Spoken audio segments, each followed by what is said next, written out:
Radio city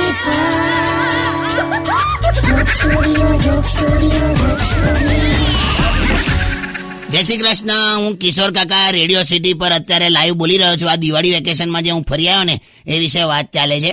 એ તો ખ્યાલ આવી ગયો કાકા. એટલે ટૂંકમાં તમારું બોટિંગમાં તો સીન થઈ ગયો. હા યાર, જવા દે ને.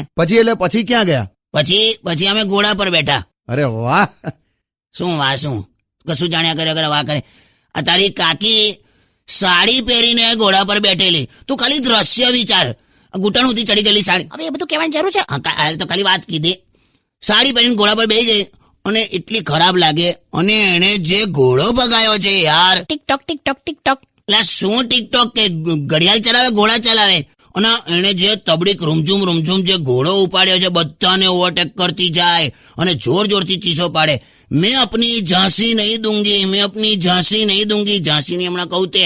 અને દોડતી ઘોડા હાથે સીધી સુસાઇડ પોઈન્ટ પર જતી રહી. બોલ. એ તો હવે ઘોડો લઈ ગયેલો. તે હોશિયારી. હમણાં ઘોડો કૂદ્યો હોત ને ખીણમાં. એ તો ચેતક ઘોડો કૂદ્યો તો.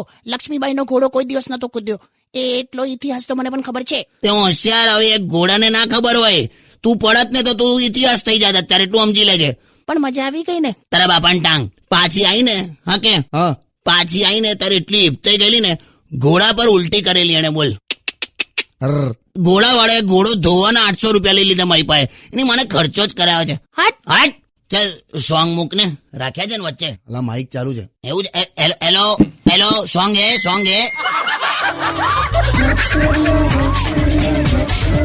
Only on